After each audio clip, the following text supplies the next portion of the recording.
నిన్న మధ్యాహ్నం జమ్మూ కాశ్మీర్ లో జరిగిన ఉగ్రదాడి యావత్ దేశాన్ని ఉలిక్కి పడేలా చేసింది. చాన్నాళ్లుగా ప్రశాంతంగా కనిపిస్తున్న పచ్చని జమ్మూ కాశ్మీర్ లో మరోసారి రక్తం పారింది. ఈ ఘటనకు సంబంధించి అనేక విషయాలు ప్రజల్ని దిగ్భ్రాంతికి గురి చేస్తున్నాయి. ఈ ఫోటో కాశ్మీర్ లోయలో జరిగిన ఉగ్రదాడిలో తీవ్రంగా గాయపడి చనిపోయిన ఒక భారతీయుడిది. ఆ వ్యక్తి పక్కనే దీనంగా ఏం చేయలేని నిస్సహాయ స్థితిలో కూరుకుపోయిన యువతి అతని భార్య. వీరికి పెళ్లయి కొన్ని రోజులే అయ్యింది. అందమైన కాశ్మీర్ లో ఆనందంగా కొన్ని రోజులు గడిపేందుకు వచ్చారు. మినీ స్విట్జర్లాండ్ లా పిలువబడే అనంతనాగ్ జిల్లా పహల్గామ్ సమీపంలోని బైసరన్ లోయలోకి వచ్చారు. వాళ్లతో పాటే వందల మంది పర్యాటకులు అక్కడ సరదాగా గడుపుతున్నారు. అలాంటి చోట ఏప్రిల్ 22న అంటే నిన్న మధ్యాహ్నం సమయంలో ఉగ్రవాదులు లోకల్ పోలీస్ యూనిఫామ్ లో వచ్చి పర్యాటకులను చుట్టుముట్టారు. చూస్తుండగానే నిమిషాల్లో వాళ్లపై బుల్లెట్ల వర్షం కురిపించి అక్కడి నుంచి పారిపోయారు. ఈ దారుణమైన ఘటనలో ఏకంగా 27 మంది ప్రాణాలు కోల్పోయారు మరియు మరికొంతమంది తీవ్రంగా గాయపడ్డారు. ఈ పర్యాటకుల్లో ఆడపిల్లలు, చిన్నవాళ్లు భయంతో వణికిపోతున్న ఈ వీడియో చూడండి. ఉగ్రవాదుల దాడి తర్వాత కాపాడడానికి వచ్చిన ఇండియన్ ఆర్మీని చూసి ఉగ్రవాదులే అనుకుని ఒక్కొక్కరు భయపడిపోతున్నారు. ఏం చేయొద్దు అంటూ ప్రాధేయపడుతున్నారు. ఈ వీడియోలు ఇప్పుడు సోషల్ మీడియాలో వైరల్ అవ్వడంతో దేశ ప్రజలు తీవ్ర ఆవేదనతో కన్నీళ్లు పెట్టుకుంటున్నారు. పర్యాటకులను చుట్టుముట్టిన తర్వాత పేర్లు తెలుసుకున్న టెర్రరిస్టులు హిందూ పేర్లతో ఉన్న వాళ్లను మాత్రమే కాల్చి చంపారు. కొందరు తప్పించుకునేందుకు ముస్లిం పేరు చెబితే సుంతి చేశారా లేదా అని ప్యాంట్లు ఊడదీసి చూసి మరీ చంపారు. ఈ విషయాలని బాధితులే వెల్లడించారు. కొత్తగా పెళ్లైన జంటల్లో కాళ్ల పారాని ఆరకముందే కట్టుకున్న భర్తల్ని ఉగ్రముఖలు కళ్ల ముందే కాల్చి చంపేశారు. పహల్గామ్ ఉగ్రదాడిలో ప్రాణాలు కోల్పోయిన వారిలో ఇద్దరికి ఇటీవలే వివాహం జరిగింది. హర్యానాకు చెందిన 26 ఏళ్ల లెఫ్టినెంట్ వినయ్ నర్వాల్ ఈ ఏప్రిల్ 16నే పెళ్లి చేసుకున్నాడు. ఇంతలోనే ఈ ఉగ్రదాడిలో ప్రాణాలు కోల్పోయాడు. ఆయన మృతదేహం పక్కన భార్య రోధిస్తున్న తీరు అందరినీ కంటతడి పెట్టేలా చేసింది. అలాగే ఉత్తరప్రదేశ్, ఒడిశా, కర్ణాటకకు చెందిన పర్యాటకులు ఈ ఉగ్రదాడిలో ప్రాణాలు కోల్పోయారు. ఈ ఉగ్రదాడిలో వైజాగ్ కి చెందిన రిటైర్డ్ బ్యాంక్ ఎంప్లాయీ చంద్రమౌళి అనే వ్యక్తి కూడా చనిపోయారు. మృతుల్లో ఇద్దరు విదేశీ పర్యాటకులు కూడా ఉన్నారు. పర్వతాల మధ్య ఉండే బైసరన్ ప్రాంతానికి కాలినడక లేదా గుర్రాలపై మాత్రమే చేరుకునే అవకాశం ఉంది. కాల్పుల్లో గాయపడిన వారిని కొందరిని గుర్రాలపై కిందికి తరలించారు మరియు హెలికాప్టర్లతో సహాయక చర్యలు చేపట్టారు. కళ్ల ముందే భర్తలను చంపుతుంటే తట్టుకోలేకపోయిన కొంతమంది మహిళలు తమను కూడా చంపేయమని తీవ్రవాదులను కోరగా, మిమ్మల్ని చంపం, ఇలాగే ఏడుస్తూ వెళ్లి మీ ప్రధాని మోడీకి చెప్పుకోండి అని వ్యాఖ్యానించారు. ఘటన జరిగిన 20 నిమిషాల తర్వాత అక్కడికి పోలీసులు మరియు ఆర్మీ చేరుకున్నారు.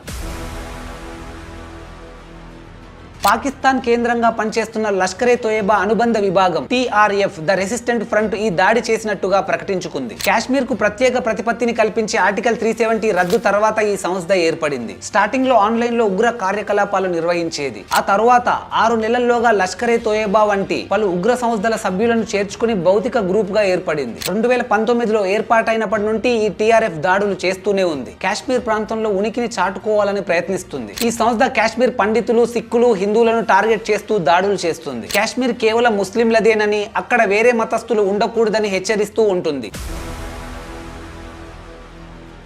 కాశ్మీర్ కు ప్రత్యేక ప్రతిపత్తిని రద్దు చేసిన తరువాత కాశ్మీర్ లో పర్యాటకుల సంఖ్య భారీగా పెరిగింది. అలాగే కోట్ల మంది హిందువులు పరమ పవిత్రంగా భావించే అమర్నాథ్ యాత్రకు ఆటంకం కలిగించడము ఈ దాడుల ముఖ్య ఉద్దేశం. 38 రోజుల పాటు కొనసాగే ఈ యాత్ర జూలై 3 నుంచి ప్రారంభం కానుండగా హిమలింగాన్ని దర్శించుకునేందుకు 2 మార్గాలున్నాయి. వాటిలో ఒకటి అనంతనాగ్ జిల్లాలోని పహల్గామ్ నుంచి 48 కిలోమీటర్ల దూరంలో ఉంది. మరొకటి గందర్బల్ జిల్లా బల్తాల్ నుంచి 14 కిలోమీటర్ల దూరంలో ఉంది. ఈ యాత్రను సజావుగా నడిపేందుకు ఇండియన్ ఆర్మీ ఏకంగా 60,000 కంటే ఎక్కువ మంది CRPF, BSF జవాన్లతో బందోబస్తు ఏర్పాటు చేస్తుంది. భక్తుల భద్రత కోసం CCTV, drones, RFID tags, bullet proof bunkers ను యూజ్ చేస్తున్నారు. ఈ దాడి ద్వారా యాత్రకు వెళ్లకుండా భక్తుల్ని అడ్డుకోవచ్చని, వాళ్ళు ఇలా ప్లాన్ చేసి ఉండవచ్చని సైనికాధికారులు అంటున్నారు.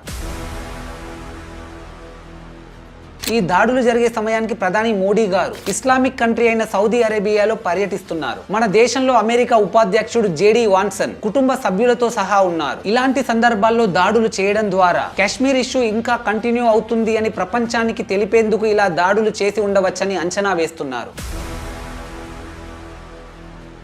కొన్ని రోజుల క్రితం హిందూ ముస్లింల ఐక్యతపై పాకిస్తాన్ ఆర్మీ చీఫ్ అసీం మునీర్ వివాదాస్పద వ్యాఖ్యలు చేశారు. అవే మాటలు ఈ దాడులకు కారణం కావచ్చని ప్రచారం జరుగుతోంది. ఏప్రిల్ 16న ఇస్లామాబాద్ లో జరిగిన ఓవర్సీస్ పాకిస్తానీస్ కన్వెన్షన్ లో 2 నేషన్స్ థియరీని బలంగా సమర్థించారు. ఇందులో హిందువుల, ముస్లింల మతం, ఆచారాలు, సాంప్రదాయాలు, ఆలోచనలు మరియు ఆశయాలు అన్ని భిన్నంగా ఉంటాయి అన్నారు. పాకిస్తానీలు తమ పిల్లలకు ఈ కాశ్మీర్ కథ చెప్పాలని, దాన్ని మర్చిపోకుండా చూడాలని పాకిస్తాన్ ఆర్మీ చీఫ్ కోరారు. సౌదీ అరేబియా పర్యటనలో ఉన్న ప్రధాని మోడీ గారు కేంద్ర హోంమంత్రి అమిత్ షా గారితో ఫోన్ లో మాట్లాడారు. వెంటనే అవసరమైన అన్ని చర్యలు తీసుకోవాలని సూచించారు. ప్రధాని మోదీ గారి ఆదేశంతో హోంమంత్రి అమిత్ షా గారు హుటాహుటిన మంగళవారం రాత్రి శ్రీనగర్ కి చేరుకున్నారు. భద్రతా సంస్థల ఉన్నతాధికారులతో సమావేశమై పరిస్థితులను సమీక్షించారు. ప్రధాని నరేంద్ర మోడీ గారు తన సౌదీ అరేబియా పర్యటనను కుదించుకొని హుటాహుటిన భారత్ కి చేరుకొని అత్యవసర సమావేశాన్ని నిర్వహించారు. అమెరికా ప్రెసిడెంట్ డొనాల్డ్ ట్రంప్ తో పాటు రష్యా ప్రెసిడెంట్ పుతిన్ కూడా ఈ ఘటనలో ప్రాణాలు కోల్పోయిన వారికి సానుభూతిని వ్యక్తపరుస్తూ భారత్ కు తమ మద్దతును ప్రకటించారు. ఇండియాపై ఉగ్రదాడి జరిగిన నేపథ్యంలో పాకిస్తాన్ ఆర్మీ అలర్ట్ అయినట్టుగా తెలుస్తుంది. ఈ ఘటన తర్వాత పాకిస్తాన్ ఫైటర్ జెట్స్ కరాచీ నుంచి ఇండియా పాకిస్తాన్ బార్డర్ కి మరింత దగ్గరగా చేరుకుంటున్నట్టుగా మన ఏరోప్లేన్ ట్రాకింగ్ సిస్టమ్ స్పష్టం చేసింది. ఈ ఉగ్రదాడిపై పాకిస్తాన్ స్పందిస్తూ ఈ ఘటనతో తమకు ఎలాంటి సంబంధం లేదని ప్రకటించింది. ఈ ఘటనపై స్పందించిన ప్రధాని మోదీ గారు ఈ దారుణమైన చర్య వెనుక ఉన్న వారిని కఠినంగా శిక్షిస్తామని హెచ్చరించారు. గతంలో 2016లో యురి బేస్ లోకి చొరబడి పాకిస్తాన్ తీవ్రవాదులు 17 మంది ఇండియన్ సోల్జర్స్ ను చంపేశారు. దానికి ప్రతీకారంగా ఇండియన్ ఆర్మీ ఎల్ఓసి దాటి POK లోని ఉగ్రవాద శిబిరాలను ధ్వంసం చేసింది. ఇందులో 7 శిబిరాలను నాశనం చేసి 50 మందికి పైగా ఉగ్రవాదులను ఎన్కౌంటర్ చేసింది. ఆ తర్వాత 2019 ఫిబ్రవరిలో పుల్వామా దాడి ఘటనలో 40 మంది ఇండియన్ సోల్జర్స్ చనిపోవడంతో ఇండియన్ ఎయిర్ ఫోర్స్ రంగంలోకి దిగింది. పాకిస్తాన్ లోని బాలాకోట్ లో జైషే మహమ్మద్ ఉగ్రవాద శిబిరంపై ఎయిర్ స్ట్రైక్ నిర్వహించి 300 నుంచి 350 మంది ఉగ్రవాదులను హతమార్చింది. ఇప్పుడు ఈ ఉగ్రదాడిపై భారత్ ఎలా రియాక్ట్ అవుతుంది అని దేశ ప్రజలతో పాటు యావత్ ప్రపంచ దేశాలు ఎదురు చూస్తున్నాయి. ఈ దుర్ఘటనలో ప్రాణాలు కోల్పోయిన వారి ఆత్మకు శాంతి చేకూరాలని, ఈ ఘాతకానికి పాల్పడిన వారు కూడా త్వరలోనే రెస్ట్ ఇన్ పీస్ అవ్వాలని కోరుకుందాం.